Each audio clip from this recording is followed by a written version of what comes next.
Hi guys, my name is Timo Maas and you're listening to the Liverpool Connection podcast.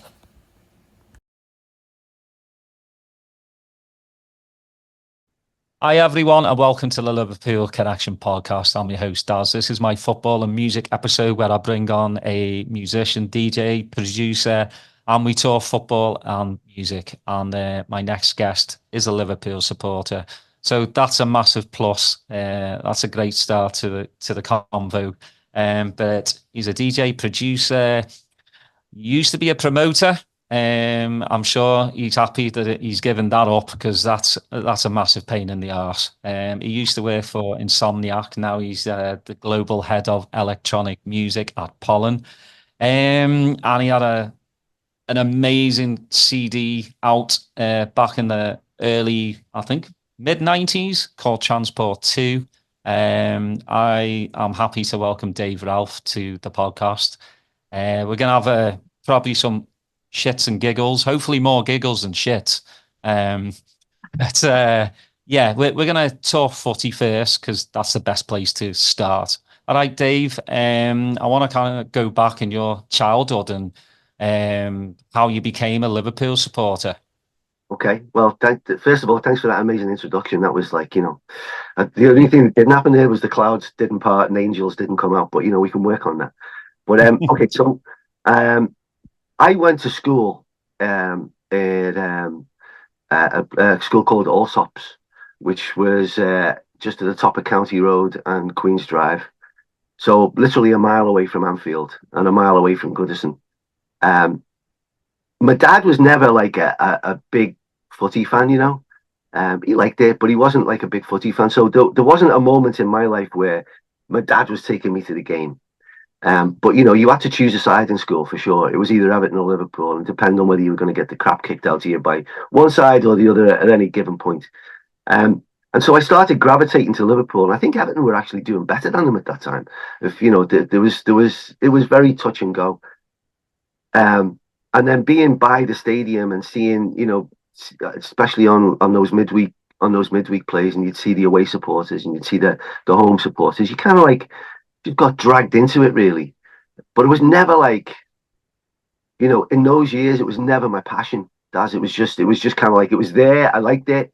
I used to watch it on the TV sometimes, and I can't say I went to Anfield a ton of times. I went a few times. I was in the boys' pen now and again, or whatever it was, and that was all good. But it was when I moved to America, which was a long time ago now. That's when it really kicked off for me. It was mad. It was just I became like this fanatic, basically, and I think that was due to this tenuous link that I still had to the UK, having made the decision to move to the US. And football really crystallized, especially Liverpool really crystallized it all for me. And I was just like, that's my team, that's my town. Even though I live in America, I'm a Scouser in America.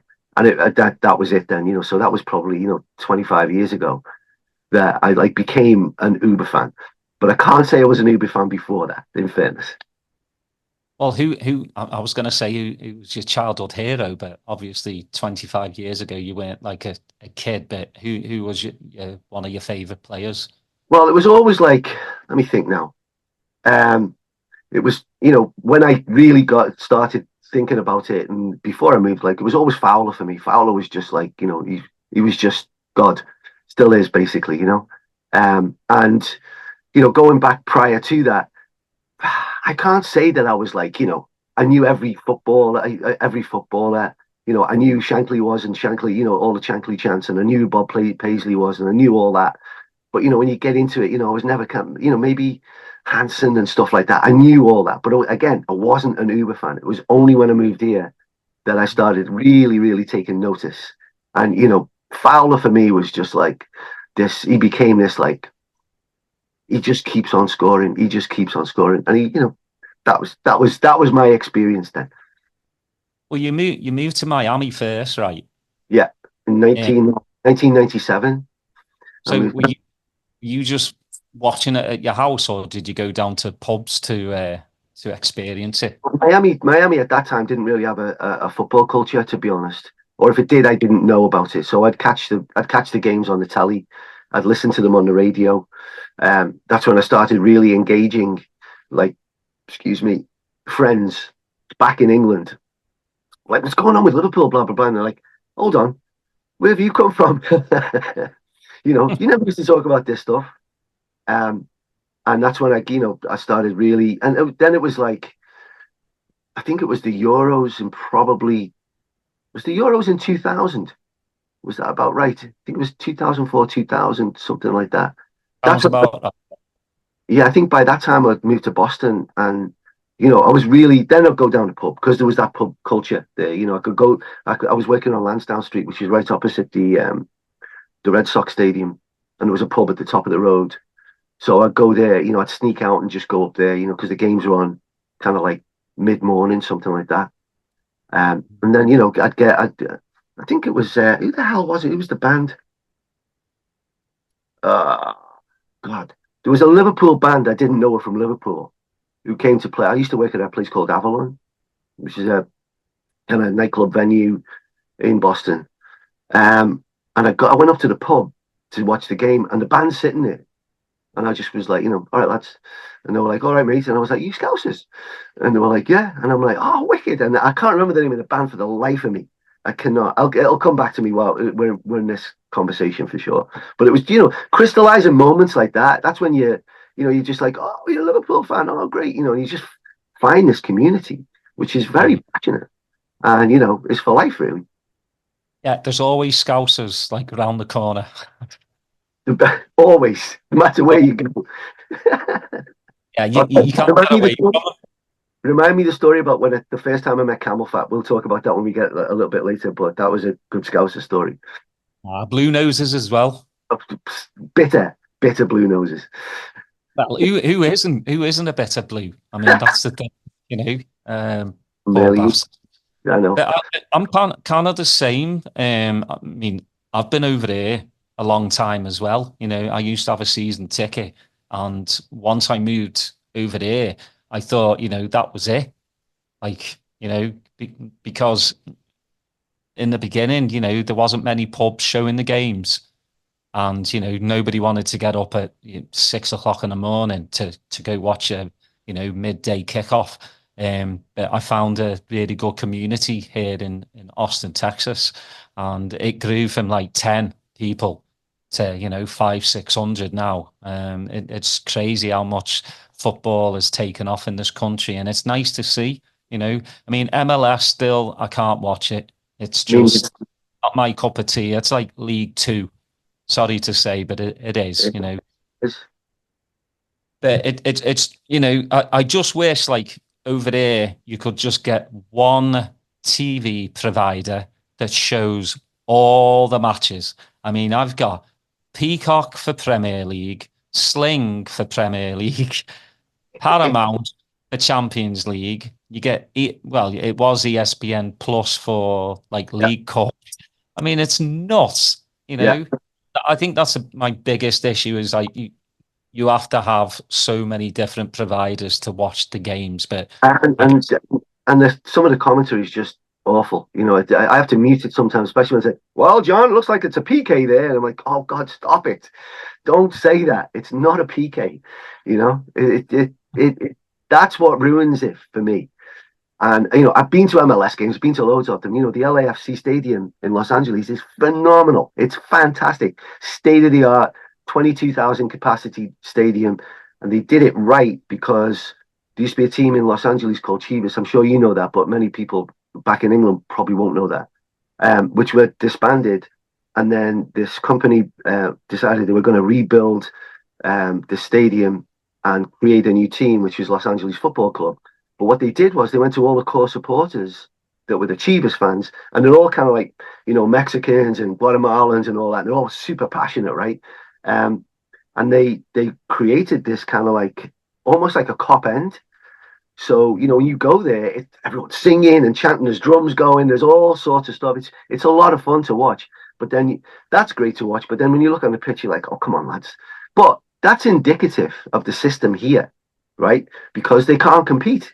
If you look at like the way that the MLS is set up, it's very much like an American football team, and the league has a lot of say in the players. There's player wage caps. There's like all these things that really preclude them from competing on a global stage for incredible football talent. What Saudi Arabia are doing right now, which they're just trying to buy up everything, and you look at the gate numbers on that, and it's just pathetic, really. 500 people going to see Benzema play or something like that. It's ridiculous. The problem is here. I don't ever think that the football will progress enough here. Male American football, soccer, because you can't call it. It won't progress here because of the constraints and boundaries around it. However, my little girl, she's 12. She plays top flight. She plays top flight now. She's going to go to ECNL soon. That which is like the pinnacle of like amateur soccer in the US. The way that they're pushing female soccer here is insane, because if you think about it, you've got American football, baseball, basketball, and ice hockey. All those businesses, let's call them businesses, are you're talking trillions of dollars. So if American soccer, male soccer, ever got that popular, it's going to take money away from those businesses, if you like. So they don't want it. They've got their own sports angle. They've got their own thing. So they keep. This is just my opinion. In my opinion, they just keep soccer way down there. Like yeah, okay, that's great. You've got your 20,000 capacity stadium, but as well as I do, when those European teams come here and tour, they don't go to those little tiny stadiums. They go to stadiums that hold 60, 70, 80,000 people, and the right teams will sell them out. So the demand is there, but it's never going to happen. Not in my opinion. Not in my lifetime, anyway. It won't happen in my lifetime, and it's a shame, because I do feel that this could be, one of the biggest challenges for the big pot of gold in the world. Just the amount of people here and the money here and everything else. It could be like insane, but not to be. Well, one of the massive things I have an issue with is also like the promotion and relegation. There isn't any. So there's no real, like, I'm not going to get kicked out the league and have to climb back up. Right. It's just quite bizarre. I mean, obviously Austin, I think 3 years ago they started the MLS team, and it's again a beautiful stadium, 22,000 capacity. Sells out all the time. Kind of the same way they have, like, a cop section where it's the drums, and it's fantastic to watch and see them get crazy and loud. But then you watch what's the product that's on the pitch, and you're just like, yeah, man, I'm not having this. I actually went to see Austin versus LA when Bale played, and he was just walking around the pitch. Like, I'm just like, it's kind of like, obviously, Beckham came over there because the whole contract was he is going to be able to have a franchise. Yeah. Bale came over here for a retirement fund, as quite a few players have. But I think for America to, especially for World Cup, 99% of these players need to play abroad. That's it. Yeah. Not in the MLS. They need to play abroad, a German league, or, in the Premier League, probably, Italian league, and get that experience, because that's the only way. I was listening to Cara, and somebody asked him, like, is the US ever going to win the World Cup? And he just looked like, nah, not the way it's going, No. And I believe that as well. I mean, if England can't win it, the US ain't going to win it, But sorry, I'm sorry, I interrupted you. I think it's great that, the World Cup is here next. And it's the easiest sport to really, for your kid to play. All you need is a football. That's it. You don't need shoulder pads, a helmet, all that. That can get expensive. All you need is a football. The level of training, right? So, and I have to use my daughter as an example. She's 12 years old. She's been playing football since she was 5, right? She just loves it. She loves everything about it. She's passionate about it. The level of training she gets now, I've never seen in my life before. It's insane. I have there's a kid that teaches called Marcus Matthews. He used to play for Bradford. He's from here. He's from Simi Valley in California. And he actually got loaned out to Barcelona, and then he had a career-ending injury. His Achilles just exploded, and he'll never be able to play. He can train and do all that kind of stuff, but he'll never be able to play professionally again. But listening to him and watching him, like, he's come through this American system of training, as a lot of kids do. So they'll go, they'll start at school, they go to AYSO, which is the dads manage those those teams, and it's all very kind of like, parent driven. And then they might get into top flight. So there's 4 levels of top flight: 4, 3, 2, 1. Top number 1 being the best. Then they can go to NPL, which is the National Premier League, and then ECNL, which is the absolute, I mentioned that before, the pinnacle. Well, all that journey is just like watching these kids grow from, like, kicking the ball here, kicking the ball there, to positional awareness, tactical awareness, skill level, fitness level at 12 years old. It blows my mind. However, and that's all great, right? So she's 12. Her path to any kind of professional level, which, I don't know if she will or she won't. She might change her mind tomorrow. She's 12. Is clear up to a point. So what doesn't happen here is that the MLS don't have academies to talk of, right? There's no way that LAFC are going to set up, an academy. They've got kids teams, but there's no academy like Liverpool has an academy, right? So they bring these kids through. They have their own training facility. They have all these tools to find people like Trent, to find people that are just kind of like gifted kids that will make it all the way to a professional. So most of these kids get, they'll start here, they'll get to a point, and then it's just a wall. There's no way they can progress onwards. And that's just such a travesty, because, if you look at, like, the amount of youth teams just in Southern California, it's mind blowing. It's just, there's hundreds and hundreds and hundreds, from the lowest level to the highest level. It's crazy, and I'm living that right now. So I'm really keen on it. I'm passionate about it, because obviously I want my girl. I've got 3 kids. If one of them ever made it, I'd be like I'd just be like, whoa, that would be the dream. But it is a shame that US soccer, just won't ever get there. Maybe the female soccer will. Maybe it will. But, I don't know. I really don't know anyone who watches it, which is sad in a way, because some of those women are really, really, really good, so. Well, I think one of the issues too is, like, the parents. Maybe they wanted to be footy players and they didn't make it, so they want their kid to, they're living their lives through the kid. If you ever go, well, obviously, you've got your daughter that plays footy, and you hear these parents, like, screaming at the kids, screaming like, "Why aren't you passing to Billy? Why aren't you passing to my Billy? You little fucking shit!" That's just wrong. And I've seen it firsthand. I've done a bit of coaching, and I've seen them, like, after the match, like basically dragging their kids to the car. Like, you should have done this, and you're like, your kid's 8 years old, lad. Yeah, exactly. Let them enjoy it, because by the time they're 10, they're gonna go, I don't want to play anymore. Yeah, I always say to other parents, I'm not a coach. That's the coach right there.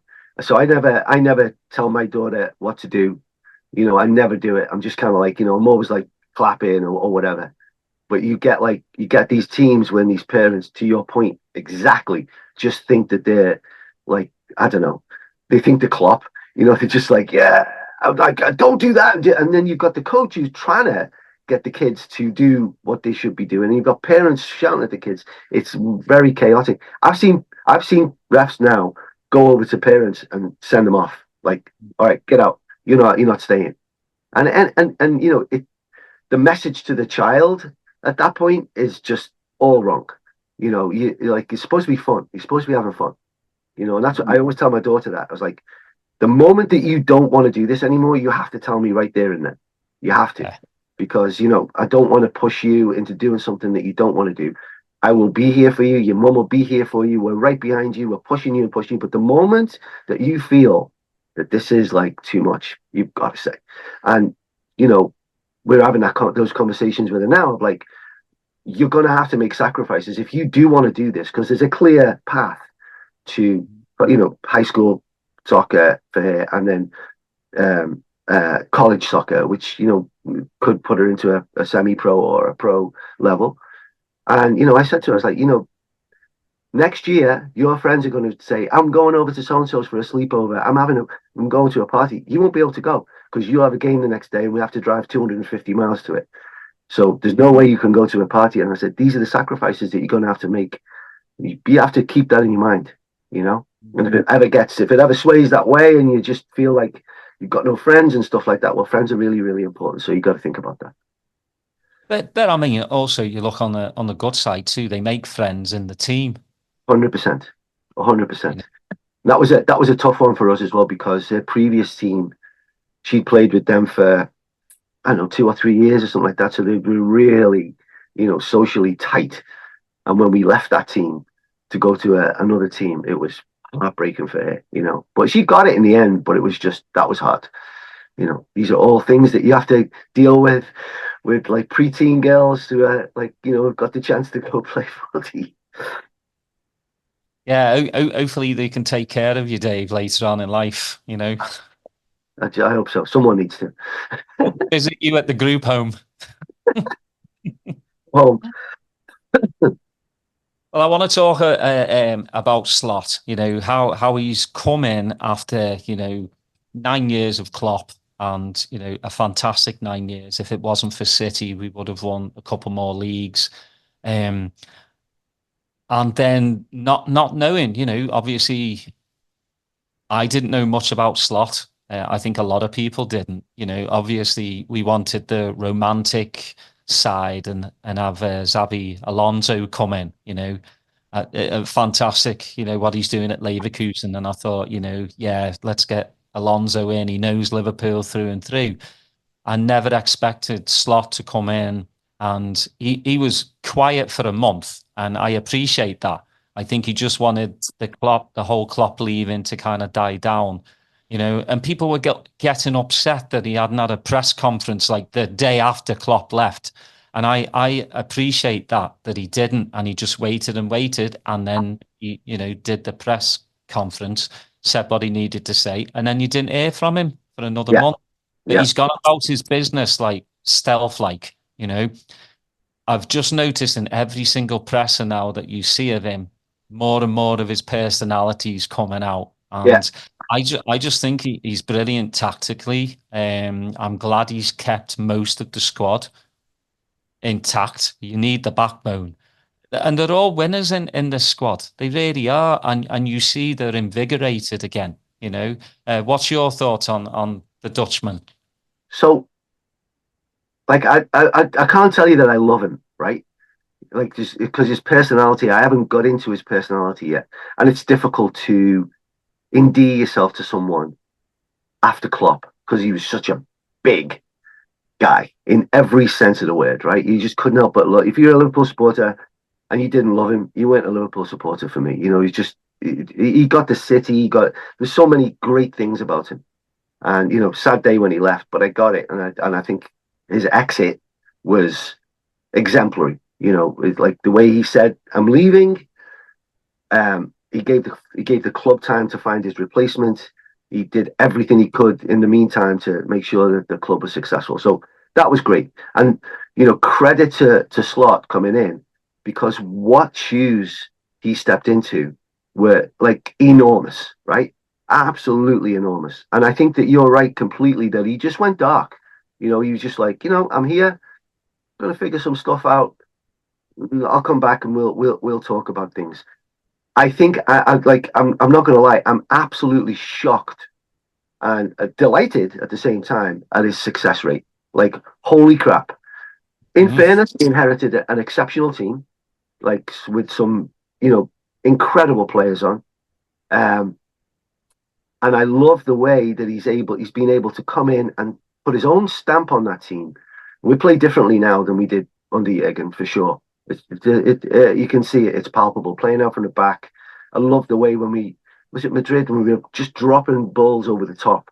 These things are like fantastic. But more importantly than all that, I give credit to the club because changing from the manager, right, which was Klopp, to a coach, which is Slot, he's not there to be, in my opinion, he's not there to do anything that Jurgen did, right? He's got Edwards behind him with all his team of data scientists and everything else saying this is the right player for that position, And I think that when he went to Liverpool, he knew all that. He knew his role.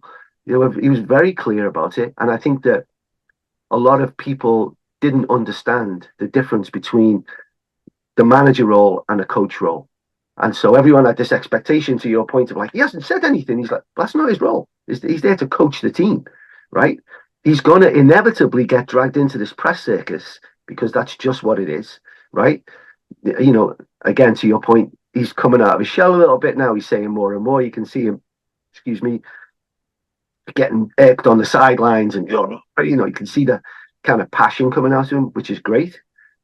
He's measured, and I don't know if anyone else could have come in, even Alonso, which I would have loved to see him come in. I was like, come on, Shabby, come on. Even Alonso couldn't have replicated what he's done, in my opinion. He's just come in, and he's not even taking a step. He's running. He's going. So, big fan. I'm yet to actually like him as a person.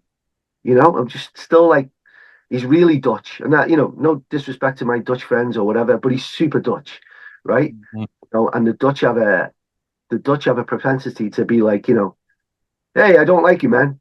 They're very kind of like, say it as it is. Scousers are like that too in many ways. So, broad answer, I'm happy with him. I think he's phenomenal. Let's see what happens over the next 4 months now. Now, the big question I want to talk to you about is these contracts. Obviously, you're a businessman, right? And this is football. Sorry to say that football is a business. We talked a little bit about FSG. You've got some people going, we should just give Mo, Virgil, Champ, whatever they want. Well, that's not how business works. You negotiate. Virg, albeit one year older, Mo, 1 year older.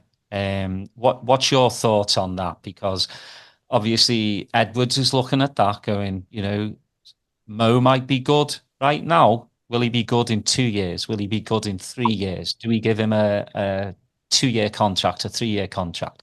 And just I'm at my point of view is you can't just throw money at him. And I don't think it's about money. I think it's about the contract length with both him and Virg. What's your thoughts on that? So I think both of those players, if not already, but would definitely become legends, right? And right alongside Stevie and Robbie, and there's a small group of Liverpool legends, Kenny, all those guys, right? So I think that they're an inch away from being in that mode, especially Mo. He's the crowd love him. So what do you do with a player like that? He's not as young, but when you look at his stats, the ones that count aren't really going down. So there's no downside for me to extend his contract. What's the question for me, purely on a business level, is what does he want to do after that, right? So we extend him for a year. Does he stay at Liverpool, take his coaching badges, and does he become, a part of the Liverpool culture forever? That's what I'd like to see, because I think as a role model for young people, there's no one better. He's like, he doesn't drink, he doesn't smoke, he's fit as a butcher's dog. He's like, you just look at him, his persona is amazing. He's got this like very gregarious persona, and he means business on the pitch, right? So and all that, all his all that experience rolled up into one, for me, feels like they should just keep hold of him and, you know, decide when he wants to retire and what that looks like. And once he's retired, then say, okay, let's do your coaching badges. Let's get you in here. Or whatever it is, whether it's an ambassador role or a coach or whatever. But for me, having Mo Salah teach academy kids how to play football, there's no better ending to that story. That's the fairy tale story for me, right? And then with Virgil, you know, I think I feel exactly the same about Virgil, to be honest, because what Virgil has brought to the team is this calmness, right? He's I always think of him as like super silky smooth, right? He's just a smooth operator in every way. You see him like in these situations on 1v1s on the pitch, and he just never gets ruffled. You know, he just one little touch and that ball's gone. And the striker's like, what the hell happened there? You know, he's just that guy, and he's definitely galvanized the team since becoming captain. You know, he's a big presence. So again, a great role model for any young player coming through. And, you know, just imagine, you know, getting your first Liverpool contract at like, you know, 16, 17, and Virgil van Dijk's coaching you. Like, wow. That, you know, I get like chills just thinking about that.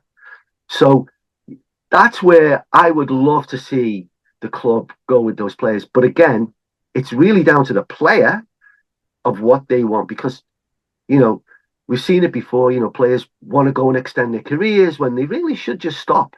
You know, like I don't like it when they, you know, they're clearly in decline, and they've gone from playing from like a Premier League team and now they're in a Championship team, and the Championship team's not doing very well. It's just a sad end to a career, right? It really, really is, and I don't like that.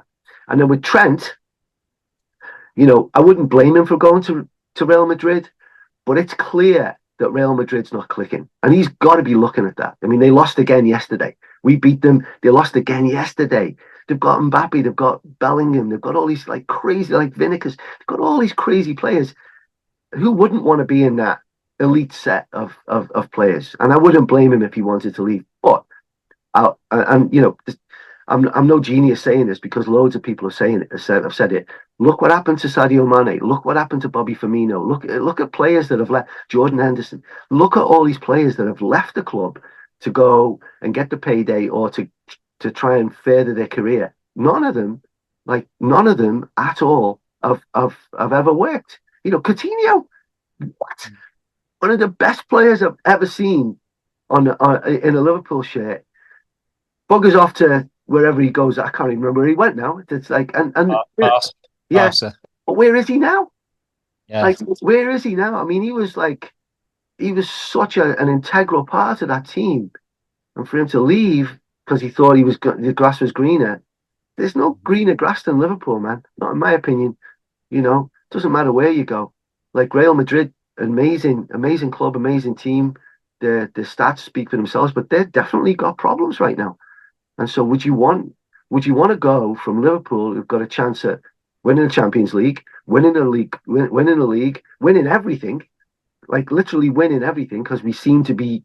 I mean, it might not happen too, obviously, but. And go to Real Madrid that's like struggling to win games. I wouldn't, you know? I think the thing that we've got on our side is, you know, he's the vice captain and he's a Scouser born and bred. You would think he wants to captain Liverpool. Right. And I think maybe that's a contract discussion as well, because if Virg stays for another 2 seasons, obviously Virg will be captain. So I think that might be a discussion. I mean, we're looking from the outside. We don't know what's going on. You know, Edwards. Well, it's basically Richard Hughes. It's not even Edwards. Richard Hughes is the one who's doing the contracts. But we just don't know what's going on. I think what's frustrating as a fan is we're kind of like, why wasn't this stuff sorted out like a season ago? But I think when, you know, obviously FSG knew Klopp was leaving in November. The lads didn't know that until January when he told them. So I think it's more like, well, you know, don't want to offer a new contract until the new manager comes in And, obviously Mo, Trent and Verge want to see how the new manager pans out. Right. So far so good. Um, but, I said it at the start of the season. I was like, look, if it gets to December and nothing's sorted out, I'll start to panic a little bit. And now I am starting to panic a little bit, because if you let 3 of our best players leave on a free, it's just mental. It really is. That's mismanagement to me. Unless they have a plan, right? Exactly. And you know what Liverpool are really good at is doing stuff behind doors, right? They Yeah. really look very, very, very good at that. You know, it stuff doesn't leak out that much. And I'd like to think and give them the benefit of the doubt and say there is a plan, right? They know what they're going to do. There's talk now of Virgil signing a year's contract and Mo signing a year's contract, and that's all good. Like I'm happy with that, but I'd like to see where it goes beyond that. And, again, I'd like to see them stay at the club. Like I really, really, really would. And if Well, they do, well, sorry. well, I think for us as well, Dave, is like, again, you alluded to it. We don't know what's going on. And just because they don't sign in December or January or February doesn't mean they won't sign in the summer. That's the thing. They might have just gone, look, we'll see how the season pans out. Now, obviously, for all 3 of them, they can talk to other clubs in January. What other Sure. club? What other club apart from like Real Madrid is Mo going to go to? He's not going to go to PSG. PSG have already said no, thank you. Where's Verge going to go better than Liverpool? No, they're just not. You could talk about Mo going to the Saudi league. Talks to his cultural roots and all that kind of thing. But you look at like I think I mentioned this before. You look on there's an app called FootMob, which is brilliant. You get loads of stats on there. And you look at the gates in the Saudi league. You're talking like 1,500 people. Sometimes there's like 6,000 people there. That's nothing. So imagine going from the chaos of the Kop and Anfield, like and people singing Mo Salah, Mo Salah, just adoring you. So I played in front of 500 people. Like Yeah. that, in terms of his ego, that's an ego crash right there. That's like, what the hell have I done? He doesn't need the Well, he's, money. he's competitive. He's competitive. He doesn't want to move to the Saudi league. You can 100% tell he doesn't. He Yeah. wants to still win trophies. You're not gonna what? You're gonna win the Saudi Pro League trophy? Whoopity fucking do. He and I don't think it's about money either. I mean, he makes 350K a week, so he's all right. He's not going to skip a meal. Yeah, don't forget he's got his sponsorships. He's got all this income coming in. I'm sure he'll get a rev share on the shirts and stuff like that. There'll be things that we don't necessarily know about, but that guy is earning a lot of money, right? That's generational money. That's money he can pass on to his kids and their kids and their kids. So and he's in arguably the best club in the world. Literally. There isn't any place like Anfield. It's really funny. I'm a really close friend with Oki, Paul Oakenfold, and he went to the City game. He was desperate to get a ticket. He's a Chelsea fan, but he wants to go and stand in the Kop to get the atmosphere and just watch Liverpool like as a kind of like a neutral supporter, if you like. But that stands as testament to that ground, those supporters, and as a player, that's got to be the pinnacle, man. Has to be walking out, and everyone's singing your name. Oh, what a feeling that must be. Yeah, I mean, it still gives me goosebumps when I walk up those steps and see that beautiful pitch. Yeah, Um, I tell everyone though, you smell the grass, but I'm so happy you don't smell the piss anymore. I Like know, like I right? did in the cop. Jesus Christ, Yeah, it stunk bad. yeah. But I do want to get onto your music now, because you've had such a career. I mean, 30 plus years 40 more, now. 40, 40. 40. So you started out as a mobile DJ in Liverpool. How was that? I know it was you and a mate, right? It was out of necessity. Right. Yeah. So I grew up in Orrell Park in Liverpool. That was where I was born in Crosby, at a hospital in Crosby. But I grew up, spent most of my, you know, early life in Orrell Park before we moved out to Lydiard. But and my friends, we all used to hang out in the streets and stuff. And then there was the youth club disco, which used to it used to happen at the top of the Vale, right by the Black Bull pub. And we'd go there. And at that time, I was probably like, I don't know, probably 13, something like that. And, my musical taste at that time, I discovered, Pink Floyd, Tangerine Dream, Yes, Genesis, all that kind of like proggy rock stuff. And that's what I loved. But I also kind of like had a secret like disco gene in me somewhere. I don't know. And, we go to these youth club discos and you go, I'll never forget it. It was like the guy that was the DJ, the name of their disco was Auntie Lucy's Alexia, right? And he was a dickhead because he wouldn't ever play. I'd say to him, play some Genesis, mate. Play some of this, play some of that. And he'd be like, not playing that, not playing that. So we got like disgruntled. And, my best mate at that time, still very close to him, a guy called Dave Butler. He does organic swimming pools now. You can look him up online.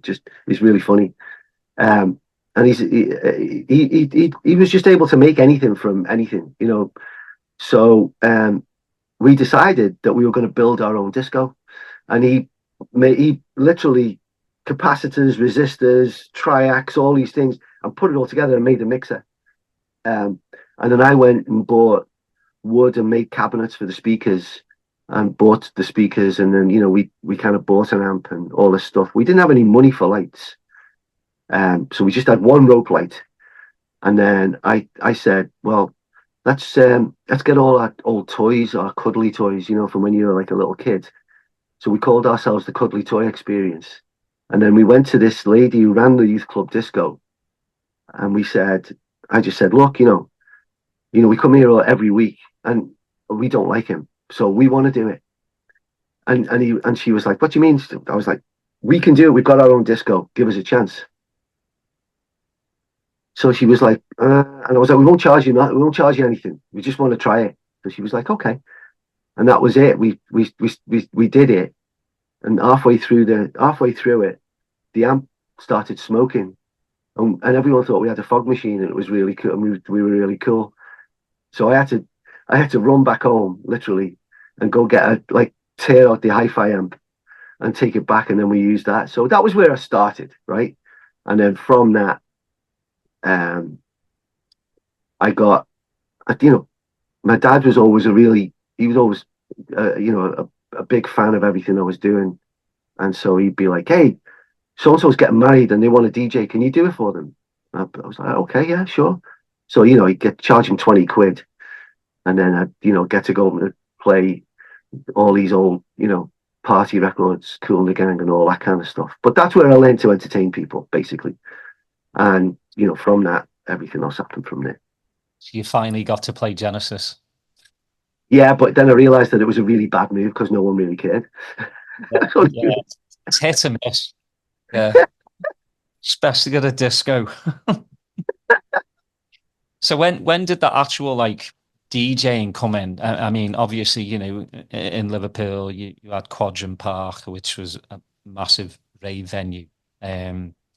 When did you start to get into acid house? So, well, it's funny you mentioned Quadrant Park. So let's see now.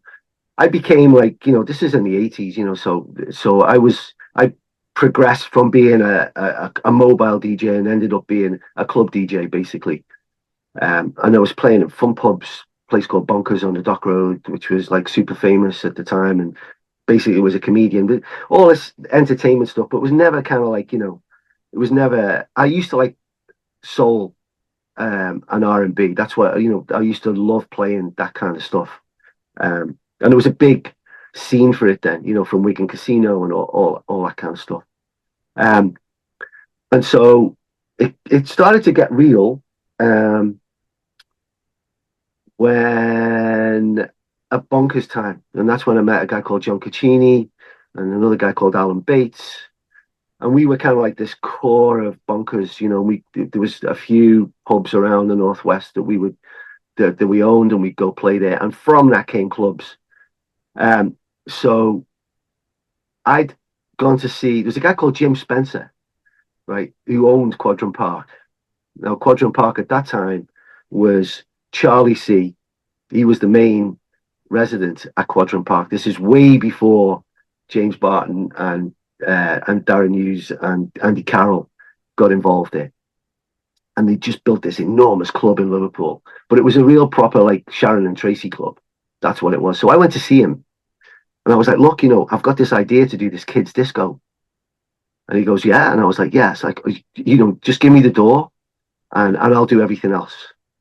And he goes, how am I going to make money? I was like, you'll sell loads of Coca-Cola and water and all those kind of things. So, and that was the beginnings of this Quadrant Park under 17s, 14 to 17. And we used to do every Monday there. We'd have like 4,000 kids there. It was insane. I had Soul to Soul come and PA there. DJ Tricks would come in and do these like mixing things. And then one week, Jim Spencer said to me, hey, we're not going to have any more security guards here. And I'm like, what? Are you kidding? And he goes, no, we're going to take the security guards out. They're too expensive. If parents are worried about their children, they can come and police it themselves. Well, of course, that night, it just went off, you know, because there were gangs in there. There were like little gangs in there. There were little kids, but still in all, you know, a 14-year-old big kid's a 14-year-old big kid. And that was the end of Quadrant Park for me. And then not long after that, it turned into this giant all-night rave that we all knew and loved. At the same time all that was happening, I started a residency at the Dome in Birmingham, and subsequently Fallows in Aintree and Fallows in Speak and all this kind of stuff. So that was kind of like that set it up for my kind of club thing. And then it was you know, everyone knows Stu Allen, right? He was like an incredible voice and tastemaker in the scene. I still to this day don't think he gets the credit that he really deserves. Great guy. And he had a show on Piccadilly Radio every Sunday night. And he would have guest people come in and do mixes. But the mixes then weren't like beat mixing particularly. It was more like scratching. It was like, and he had this crew called the Master Jam MDs. So I'm driving down Dunwich Road one night, and it was patchy because on FM, so it was like come in and out. And sometimes, you know, if there was a really good tune on, you'd have to pull over so you could keep on listening to it in case you lost the signal. And this mix came on, and they were doing all this, you know, this stuff is really fresh, all that kind of stuff. But it was the track in the background. And I was like, what the hell's that? I'd never heard anything like it before. So I called Stu the next day. I was like, hey, what was that track in the background? And he goes, no idea. I said, can you find out? And he goes, I'll ask them. And he came back and he said, they won't tell me. I was like, okay. So fast forward a couple of months, and I'd gone down to London to see the Disco Mixing Championship. And there was a crew of us, right? So there was probably, I don't know, 8 Scouse DJs, all of which were successful in their own right. But all of us were club DJs, not like house DJs, not rave DJs, club DJs. And I'd found out that there's this one place in London called Groove Records in Soho that you could go buy like house music, right? And I kind of like heard about it. So I was hoping that I could find this track. So I went in, there's this little old lady in there, Daz. She's probably like 68, 70 years old. And she is the aficionado of house music in the UK at that time. She was the woman that knew it all. So I go in there and I went straight up to the counter, you know, proper knobhead, right? And just like, excuse me, there's this record. I think it might be on tracks. I'm not sure. But it goes bum, bum, bum, bum, bum, bum, bum, bum, bum. She goes, oh yeah, whoomp, there you go. Put it on the turntable. I put my headphones on. I was like, that's it. And then everyone went, what is it? And I was like, it's this track I've been after forever. So they said, can you put it on? So she put it on. Everyone was like, I'll have one of those. I'll have one of those. There was one. And I had it. It was me. That was it. So I was the only DJ in Liverpool. And that track was Mr. Fingers, Can You Feel It, without the vocals. The instrumental is just this beautiful, melodic house record track that just was so hypnotic. And of course, I covered the label up so no one else could see what it was. And, that's what it was back then. So that's when I started. That was 1986, right? So long, long, long time ago. And that's when I started getting into house music. I went to Heaven after that to see Oakenfold play. That was when I started being like, okay, what is this thing? I really, really like it. And I became like obsessed with it, literally obsessed with it. At the time, I was a resident at Mr. Smith's in Warrington. And I started playing more and more house music. And John Smith, who owned it, grabbed me one day and he was like, I don't like that music that you play. It's like all that rave stuff that's in the papers. And I was like, but that's what people want. They like it. I don't want you to play it anymore. Don't play it. Don't play it. Okay, but carried on playing it. I got fired like 3 weeks later. And that's when I went to Shelley's for the first time because I had Friday night off, and that's when I saw Sasha, and that's where it all went. No more microphone. Hung it up. That's it. That's where a lot of people they go, I went to Shelley's and I saw Sasha, and that was it. The rest is history, as they say. I mean, that's sounds like the same thing for me as well. When did you really start to take it seriously, though? Like, I can make a career out of this.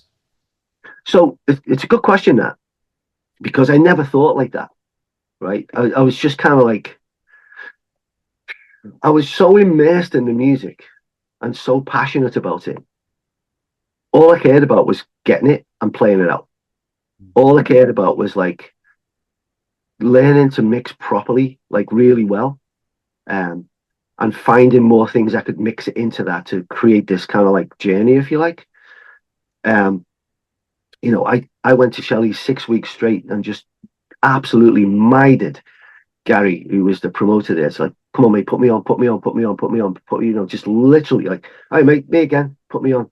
So, but there was no plan for that, right? I wasn't like, I want to play it because I can earn loads of money. I was just like, I really want to play it because it must be amazing to play it.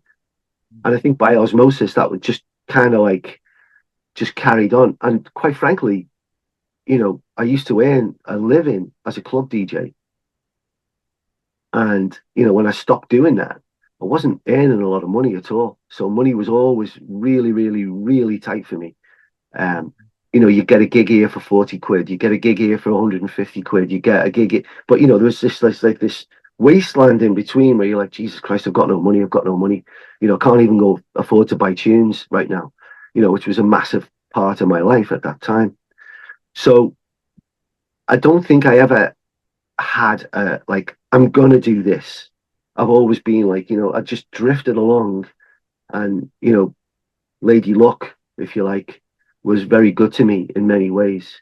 I had a girlfriend, when I became a resident at Shelley's, I had a girlfriend that just really distracted me massively. And so much so that I'd be getting booked to go other places because I was a resident at Shelley's, Newcastle and London. And sometimes I just wouldn't turn up because I prefer to be with her. And yet I still made it in the end. But, I got renowned for like, oh, he just doesn't turn up, or he's flaky or whatever. And rightly so, because I was. But all I cared about was her. And when the fog lifted and I finally realized, I was like, oh, I should be doing this. It was really hard to get back into it. But, I managed to do it. It was, they were mad times, those, leading up to 1990, those, 88 to 91 was just, it's still, to me, like, how on earth everyone survived, how on earth everyone's still alive, how on earth we all made it through. It's just befuddling, really. Well, I read about, the Bassheads track. Is there anybody out there? And, you played it for the first time at Shelley's, if I'm not mistaken. That's true. That is mental. And I got into trouble for it too. Yeah. So I made that track with two people. A guy called Desert, who's a Scouse DJ, he's from Birkenhead. I think he lives in Scotland now. And another guy called Sean Imrie. Sean sadly took his own life many years ago. And I got a phone call from Desert. Desert used to run a night at Atmosphere in Birkenhead called the Deaf House. which was, as important to the Liverpool scene as any other night. I'll go to my grave with that. The things that he did there, the people that he had come play, the community that it created was phenomenal. So anyway, and we were really close friends, and he called me one day and he goes, "Hey, I've got this idea," and he played me the Osmonds break down the phone, just the guitar, down, down, down, down, down, down, down. He goes, "What do you think?" And I'm like, well, I don't understand. He goes, "I want to make a track with this." And I was like, "Oh, that's boss. It's really good. It's a really good idea." And then he said, "Yeah, I've got this guy up in Halifax called Sean. He's got a studio. I was thinking of going up there." I was like, "Can I come? Can I come?" And he goes, "Yeah." I said, "I'll drive." And he goes, "Okay." We drove up to Halifax. On the way, I played him. He'd never heard Sasha, and I had a Sasha tape, and I put it in. So we listened to that all the way there. And we got there, and Sean had this little studio in the front room of his mum's house. Not much going on in there. And we put the track together in one day, which was pretty phenomenal. Spun in the Africa Bambata rap in real time. Had this great intro with Pink Floyd and all this, it's a heavy sample record, that record. And we came away and we had a tape. So, Desert was always one for, don't tell anyone, keep this quiet, we'll do this with it, we'll just keep it quiet. I just couldn't help myself. I went into Charlie's following Friday, off tape, off a cassette tape, and put it on. And it's playing, and Sash came up and he says, "What the fucking hell is this?" And I was like, "I don't know, I just made it last week." And he goes, "Jesus Christ." The place is just like, what? It's like, and that piano break comes in. And that's how that record happened. And then Nick Murphy, he got involved in the record at a later stage because it needed to get polished. It got signed to Deconstruction. At that point in time, I was really not interested in being any part of a producer thing. I just wanted to make a record, which I did. So my credit on there is it says remixed by Ralphie, but I was, part and parcel. I don't care about that. I'm not, it doesn't bother me in any way, shape or form. I have no remorse over that. Maybe a little bit of money remorse, but that's probably it. And it went on to become, this iconic classic. I don't think any of us realized at that time that that's what it was going to be, but it is. I'm proud of that. That's good. Well, I think also like you moving to the States at that certain time was massive because, again, I've been over here about same amount, and I was in Savannah, Georgia, right outside of Atlanta. So I used to go to Orlando, and Simon's in Gainesville like every weekend. And that's, obviously when Sasha and Digweed first came to the Oz Beecham Theatre, I was just blown away because when I moved over there, I thought that was it. Like the music was just not going to be the same like back home. And I was just like, Jimmy Van M, Chris Fortier, Dave Canalti. I was like, holy crap, there's an actual scene here. But I think you moved at the right time. And obviously, good mates with Oakenfold who took you on tour with him and everything. And, with the success of his Transport CD, did you make that conscious decision, like when you were touring? Was it before you were touring, or was it right after you were like, I've got to move here. This is something I have to do. I came to America for the first time, 1984, with a girlfriend and spent a month here and fell in love with it. I fell in love particularly with Vancouver in Canada, actually, and it was always in the back of my mind. I was like, I want to live in Vancouver in Canada. I want to live in it. That was, then. When I was resident at Amnesia with Paul, I met a guy called Steve Lau. In Ibiza, I met a guy called Steve Lau who had a record company called Kinetic Records, and became friendly with him and everything else. And a couple of months after I met him, he called me and he goes, "Hey, would you be interested in touring America with BT?" And I was like, "Yeah, absolutely. What does that mean?" And he goes, "Well, the tour's going out then. There's like 24 dates. It's not a lot of money, but we pay for everything for you, hotels, food, everything." He said, "So you'll come away with some money. and it'd be a good experience. And I was like, yeah, I'm down. And so that's when I really came to America and worked and traveled all the major markets and the tertiary markets too, with Brian, which was a great experience, like really, really cool. In the middle of that tour, I called Oki and was like, hey, you know what? America's ready for this sound. They really, really are. Now, he'd already been here with Mike Pickering, like a few years before that. They'd done a bus tour. So he said, do you think so? And I was like, Paul, you've no idea. I was like, it's just nuts. Wherever we go, people have just got like, they've just got this hunger for it. So he goes, okay, let's talk when you get back. So when I got back, he called his agent, it was Maria May, and from CAA, and said, look, put a tour together. So that's when we came here, right? And we were literally playing for $500 between us. Paul was paying for the hotels, Paul was paying for the flights. So he was losing a fortune, but he could afford it. So he was okay. I couldn't. He still paid me a few $100 as well.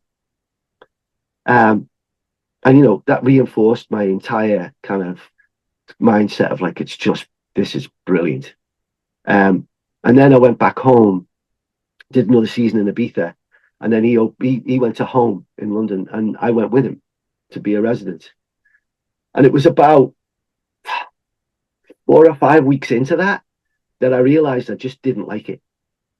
I had to sit myself down in a corner and be like, well, why are you doing it if you don't like it? Because this is why you got into this, because you love it, and you don't love this. It was nothing to do with Paul. It was to do with the club and the way it was super corporate. And I just didn't, you just like think, I don't belong here somehow. I mean, it's smashing it. Everyone was super happy and everything, but I just felt like I don't belong here.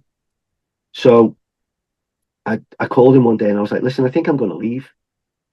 And he goes, why? And I was like, because I want to go to America. Because at that time I was getting on a plane Sunday morning after home, flying to America, doing 2 or 3 shows wherever, and then getting on a plane again on Thursday so I could get back on Friday and have some semblance of being a human, so I could go play on Saturday night and rinse and repeat, right? After about 6 weeks of that, I was just exhausted. I was mentally, physically exhausted. It wasn't fun. There was no business class for me at that time. It was all coach. It was tough. So I had my O1 visa, and I was just like, I'm going to move to America. And he goes, what are you going to do? I was like, no idea. But, I know I've got loads of gigs there for once, and I'm just going to check it. I'm just going to try it out. So I literally after that, he understood, that's the great thing about Paul. He never judged it. He was just like, yeah, you got to do what's good for you. No problem. All good. If you need anything, you let me know. Cool. The next day I got on a plane, came to America with 500 quid in my pocket, no credit cards, and a bag of clothes and a bag of records. And that's all I had. I moved in with my mate in Miami, who was really gracious and gave me that opportunity to live for free, and got myself an agent, and that was it. And that's when I had a plan. Then I had a plan, right? Then I was like, right, I'm going to go smash it in America. I have to, and within, again, Lady Luck, very, very good to me. And within a few months, I was sorted, I was settled, and I got a record deal, put a record out. All these things started just happening in America, and I just never went back to the UK, which I kind of regret in a way now, Daz. Because I'd made my bed here, and so my value in the UK just dropped and dropped and dropped, and therefore European value dropped and dropped and dropped and dropped. It just didn't make sense to go back. When you're getting paid good money here and getting offered crap money there, you're just like, I'm not doing that. I'm just not doing it. And that was it. And as they say, the rest is history. But, obviously following on from Paul's Transport CD with the massive success, was it, a daunting thing for you to do for Transport too? Did you have any pressure? No, not at all. Because Paul and I are really different DJs, right? Very, very different. I was way more progressive than him. He's way more trancey than me. Although I got into that, if I was playing late, I'd definitely get into that style. But I was always all about this kind of like real, melodic journey that built slowly. I loved that, and it was really funny when I did Transport 2 and I turned it in. The first track, which is Rabbit Weed, wasn't there. I had this track by Salida called Be Yourself. That was the first track because I wanted to talk to New York with that, and it was like this tribally, spacey, beautiful track, which actually at the time I didn't realize was a gay anthem, but all the more good for that, And it was actually the record exec Steve Lau just said, "That's the wrong track to start this album with," and I was like, "Well, I like it." And he goes, "You need to change it. Honestly, you just need to change it." And I didn't realize why, because he didn't really explain it that well to me. But I do understand now why he wanted to change. I've still got the original with Salida on. I still think it sounds boss.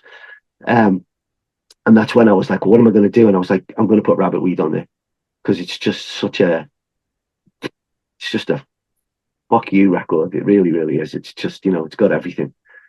And it seemed to sit really, really nicely with everything else that came after it, which was important, obviously.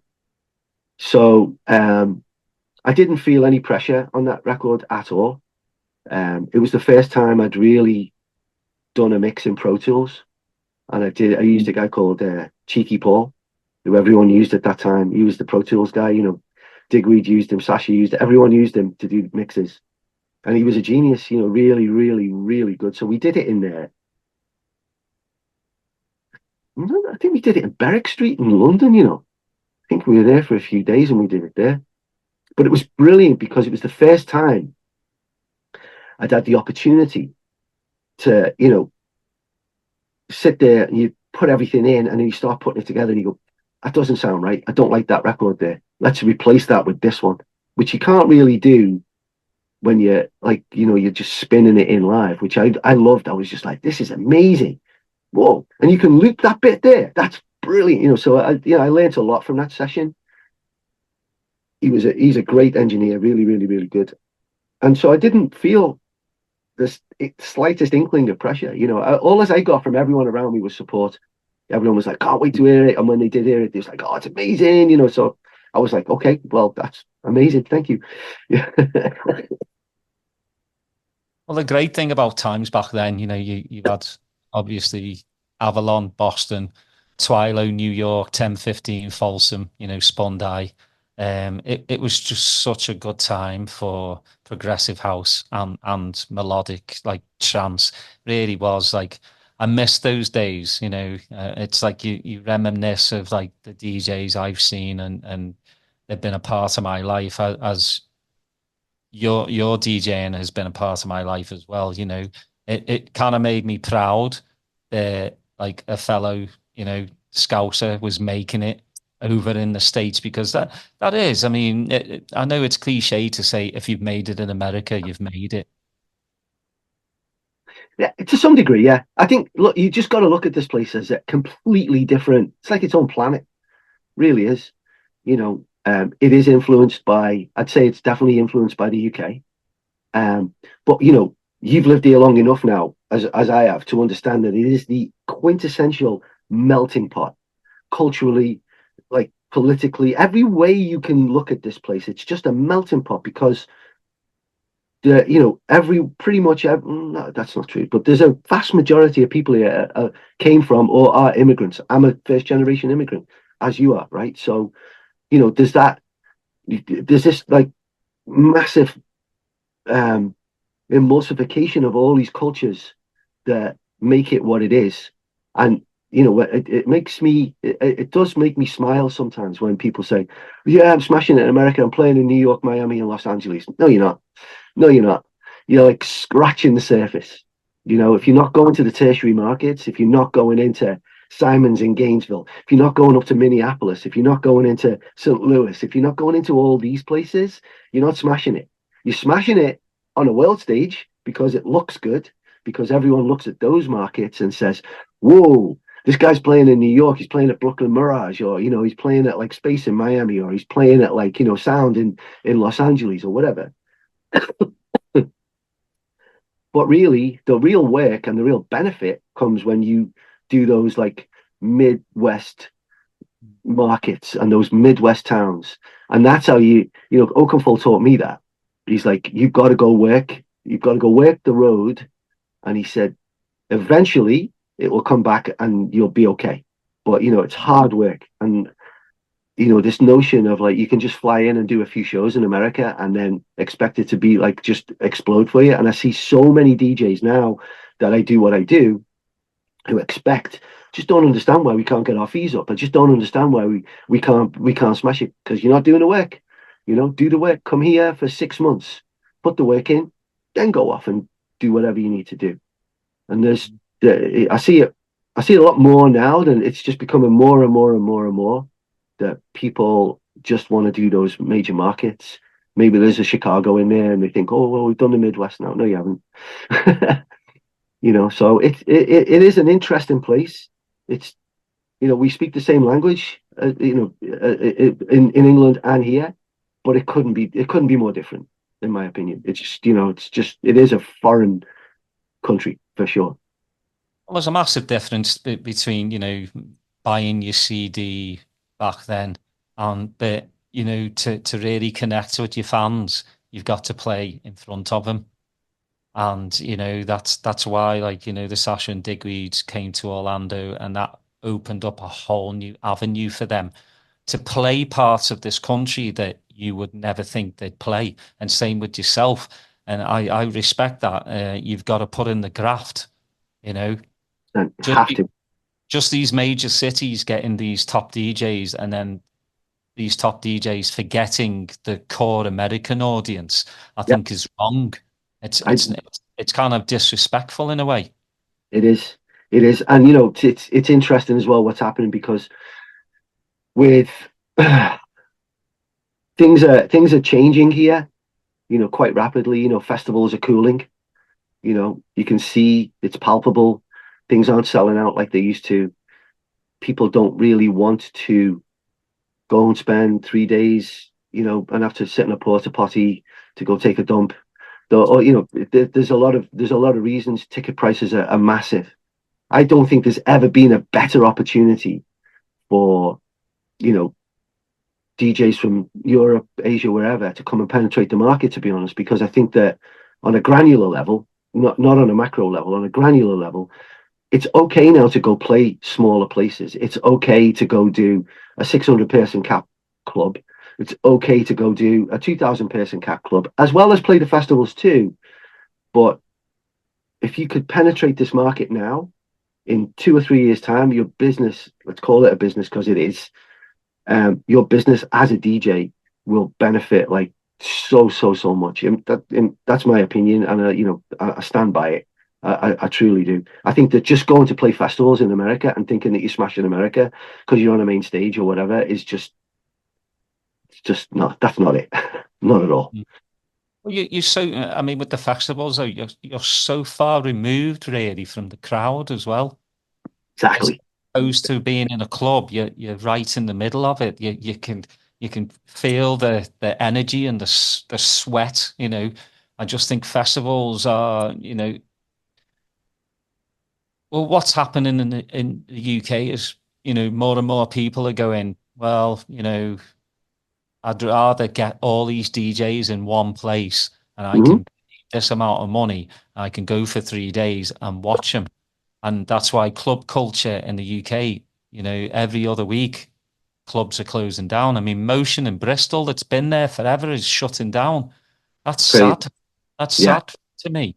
But over here, you've got kind of the best of both worlds. You've got the festivals still doing all right, and then you've got all these little clubs that are still, Crowbar still doing fantastic. Obviously, about Austin with Concourse Project. Of course. Silo in Dallas. Yeah. All fantastic, and they're not, massive capacity. And I just think that's where, you'll become like especially for a DJ, do the graft, get in these places, get your name out there more and more and more, and just maybe, like you said, play a few festivals, but play the club circuit, get in there. But and this is the sad thing, right? Because and I've been on this side of the fence for a long time now. So you're a DJ, you get offers to go play festivals, and of course the money's good, the look's good, everything looks great, but it becomes very constrictive to your art, because you go play that festival, they don't want you playing anywhere else, right? That radius clause is a very, very real and big thing. And I think that it's almost getting to the point now where there's a lot of short-sightedness and to some degree greed, especially from, people who just want to be like, I want to get paid, I want to get paid. The agent wants to get paid, the manager, we've got to get paid, we've got to do this, it's got to go like this, it's got to go like this. And so what happens, and you said it, like, you end up playing on a huge stage and there's thousands of people in front of you and it's great. And you play for an hour or you play for 75 minutes if you're lucky. And then that's it. The moment's over. And it's the next guy. And the travesty of that is that the local club in that area or the local clubs in that area won't ever get to see you in that time frame, right? Because the festivals radius you out. Now, if the festival's sold out, it's really no reason why you shouldn't be able to go and do whatever else you want to do. But it's got to a point now where it's so massively constrictive. It's all, these festivals are owned by these multinational conglomerates that, have a lot of sway. Agencies are, basically bullied into inaction, if you like. And there's this, I feel like it's gone the wrong way in many ways, Daz. I really do. When I started, like I said, you asked me about my plan when, what was my plan? I didn't have one. I just wanted to be part of it. There was that. You can't do that anymore now. You can't just want to be part of something. You got to choose a side, and then, that side's going to own you until they don't. And then you might be able to go to the other side. It's just got to the point now where our culture's not our culture anymore, which is really sad. And I it's sad, but it's okay. Things change. You can't keep things the same way forever. But it's just sad having grown up the way, or grown through this to this point right now where it looks nothing like it did 20, 30 years ago at all. And it won't get any better. When you start seeing